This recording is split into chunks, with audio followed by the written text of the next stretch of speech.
super kece pada mau senyaman saya asik. Wah hari ini jelas gue super duper produktif gitu ya, karena hari ini gue tadi kayak terapi bicara di klinik RHE di Pramuka sana di Salemba atau Pramuka lah nama daerah, depan rumah sakit Eva Sari. Kemudian gue juga tadi ada meeting di Pulau Mas, kemudian gue tadi ada ke Cawang, kemudian gue tadi nidurin Kela, terus sekarang gue udah syuting ada 4 video gitu ya buat stok buat kalian gitu ya. Terus sekarang gue mau curhat sama kalian gitu ya. Kalian monggo juga kalau mau curhat sama aku ataupun curhatannya pengen diangkat di video aku, silakan DM aja ke Instagramku @raitaelva. Kalian bisa DM panjang kali lebar di situ.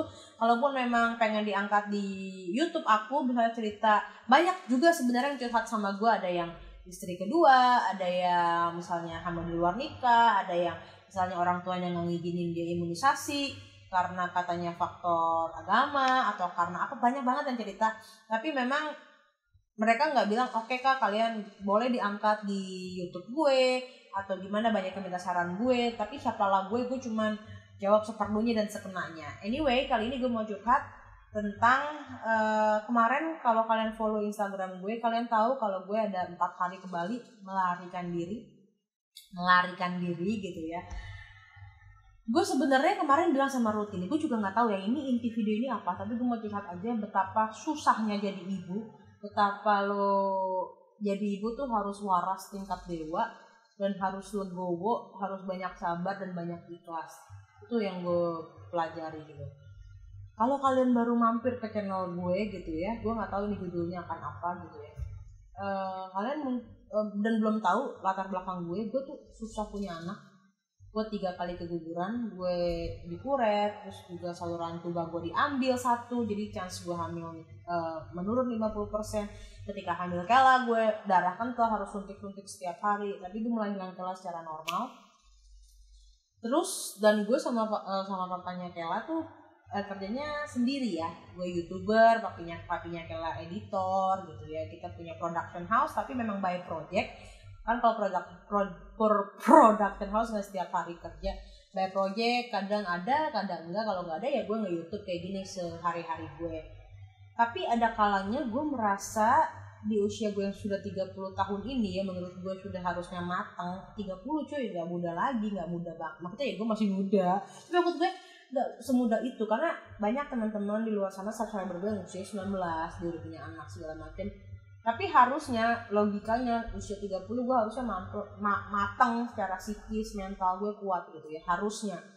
Nah di usia anak gue yang udah 2 tahun ini gitu, yang kata orang sih katanya apa ya, kalau 2 tahun tuh super parahnya gitu, namanya triple gitu, triple banget deh, luar biasa.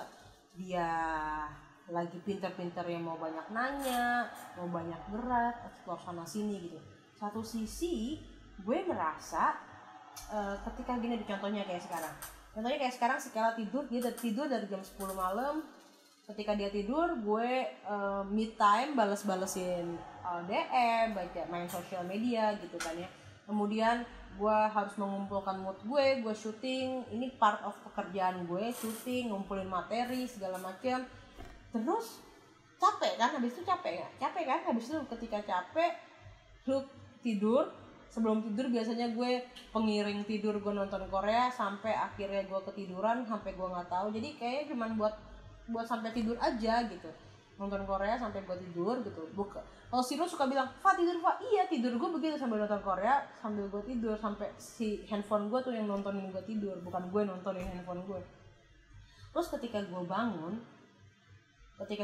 kan harusnya logikanya gue ngasih makan Kela, mandiin Kela, segala macem gitu ya. Tapi ketika gue bangun juga gue pengen ngerjain kerjaan gue dulu, kayak balas-balasin email, karena kerjaan gue sama Ruth kan pakai handphone gitu ya, pakai email, pakai gadget gitu ya, pakai internet, balas-balasin segala macem dulu. Terus pengen leyeh dulu gitu ya. Gue nggak ngerti ya, ini mungkin ego gue aja ya, mungkin nggak semua ibu-ibu ya kayak begini ya. Banyak teman-teman gue ibu-ibu yang super normal lainnya ya biasa aja ya, kagak ada stres gue. Terus habis itu ya udah gitu. Terus Kela, gue nggak ngerti main sama anak usia 2 tahun apa karena anak gue doang, anak gue yang super aktif atau gimana, super capek cuy. kayak gue main sama dia ini main jerapah-jerapahan, main apa, capek gitu kayak sama gue sama Ruth, ayo kalau gini tuh kayak ganti tag team gitu. Iya sebenarnya kalau dibilang capek ya, gue nggak punya mbak, soalnya gue nggak punya mbak, tempat gue juga kecil, apartemen gue kecil tuh mungkin jadi kayak bikin stres makin gitu kali ya, lu ngeliat tembok lagi sempit banget gitu ya segala macam mungkin.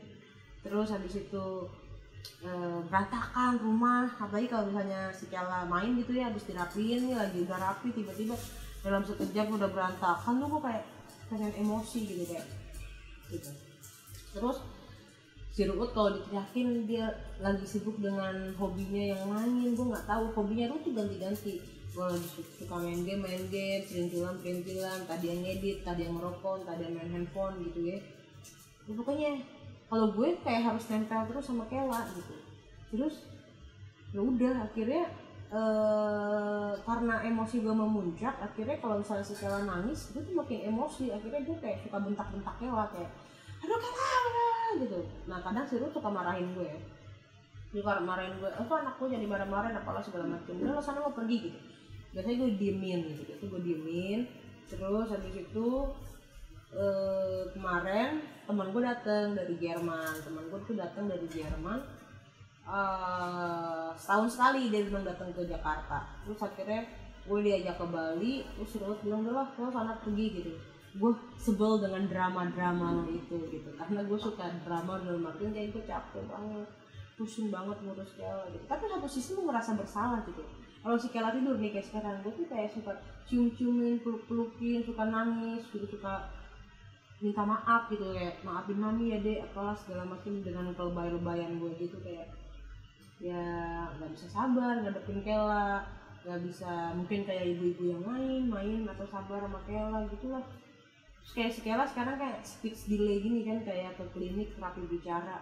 Ibu mikir emaknya bikin YouTube tentang ibu dan anak, anaknya speech delay, kayak anaknya nggak keurus atau gimana tuh. Maksudnya kayak itu koreksi buat gue ya, speech delay itu kan faktornya banyak. Faktornya bisa karena kurang stimulasi, atau juga kebanyakan nonton main paparan gadget, ataupun ketika dia paparan gadget nontonnya bahasa Inggris. Jadi sebenarnya gue udah tahu basicnya gitu, tapi gue juga adalah sama ibu-ibu sama kayak kalian, ibu-ibu yang kadang kilaf juga, yang kadang capek juga, yang kadang bete juga, yang nggak perfect ya sama aja, yang kadang juga berantem sama suami anak lihat gitu. Walaupun teorinya gue nggak mau berantem depan anak gue lihat gitu. Dan lagi-lagi gue mau kasih tahu kalau memang jadi ibu tuh susah. Buat kalian yang belum punya anak, maka subscriber gue banyak kan yang belum punya anak juga. Gue suka share tips hamil gitu.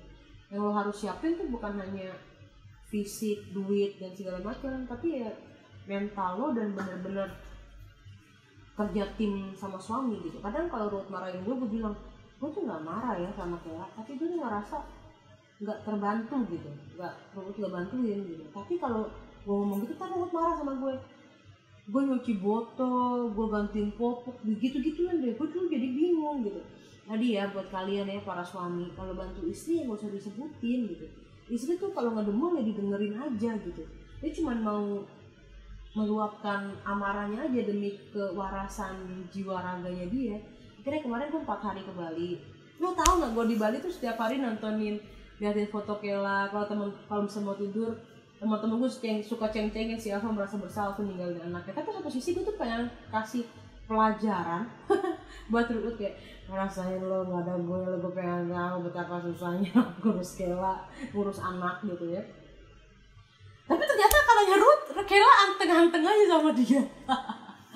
Repot katanya, repot tapi ya biasa aja gitu. Tapi gue pengen ya gitulah, maksud gue adalah kerjasama aja. Tapi kan jadinya ketika gue balik dari Bali, otak gue lebih fresh, gue lebih sabar ngadepin Kela. Tahu rasanya kalau jauh-jauhan sama anak juga nggak enak. Si Ruth juga tahu kalau nggak ada istrinya nggak enak, dan Ruth juga tahu rasanya digelandotin sama anak. Si Kela tuh kalau ada gue dia pasti gelandotan 24 jam sama gue, makanya that's why gue mau sekolahin dia nanti tahun ajaran depan supaya dia lebih mandiri. Gimana rasanya digelandotin kayak di papi mulu gitu. Makanya si Ruth bilang, oh begini tuh rasanya jadi Elva gitu ya. Jadi biar dia tahu gitu. Terus kalau kalian bilang enak banget sih Kak ke Bali, suamiku nggak bolehin aku ninggalin gini.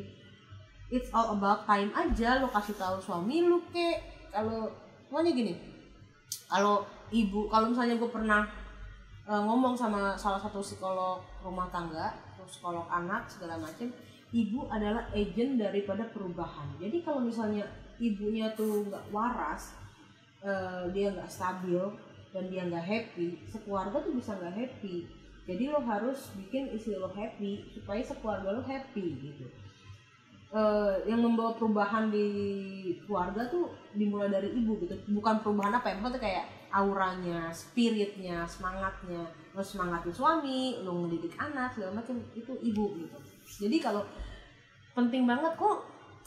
Gue juga nggak ngerti ya kalau ketika dijalanin gue jadi ngerasa jadi ibu jadi mak gue. Mak gue tuh punya anak 3, tiga-tiganya brengsek, tiga-tiganya bandel. Apa rasanya gitu ya. Mari ketika kita masa-masa puber ABG ya ampun ya, minta maaf dah lo yang banyak sama mak lo ya, supaya anak lo nggak pada kurang ajar gitu. Jadi gue intinya kayak cerita aja sama kalian, kayak jadi ibu, jadi istri, apapun bentuk, apapun yang dipajang di Instagram, gak seindah itu gitu ya. Instagram siapapun itu, gue gak hanya berkiblat Instagram gue, Instagram siapapun itu, hidup tuh gak seindah foto-foto Instagram. Jadi adalah semua masalahnya, gue juga ada masalah, gue gak sempurna gitu, gue juga gak perfect asal ngomong segala macam gitu. Jangan percaya gue juga 1000% gitu. Makanya gue selalu bilang kalau kalian ada saran, ada rekomendasi atau apa, gue sangat-sangat open gitu. Kalau kalian mau curhat di DM gue, di Instagram gue, ataupun di komen gue gitu.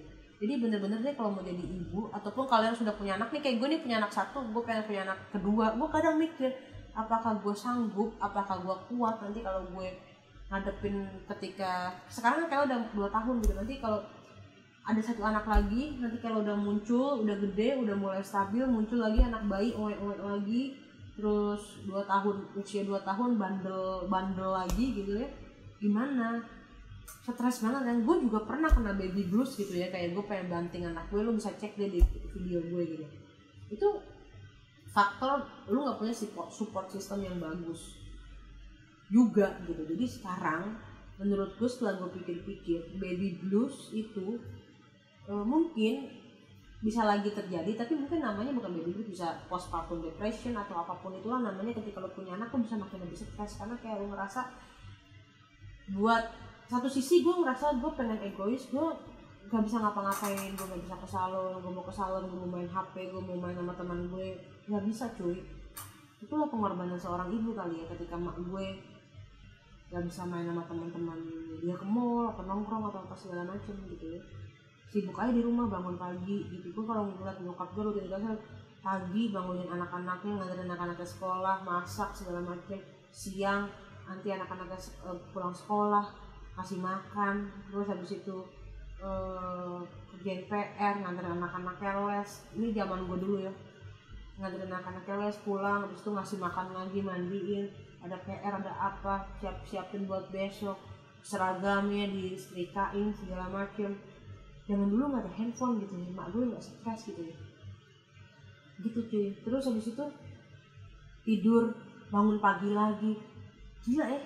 Waktu berlalu gitu ya, tiba-tiba anaknya udah gede, udah punya cucu gitu, sekarang dia udah tua, mau kemana-mana juga udah encok-encok kali gitu. Jadi gue ngerasa kayak jadi ibu tuh nggak gampang. Kalau misalnya lo mau punya anak 1, 2, 3, terserah kalian, pikirin lagi bukan hanya masalah biaya, masalah psikis, kesiapan lo sama suami lo gimana.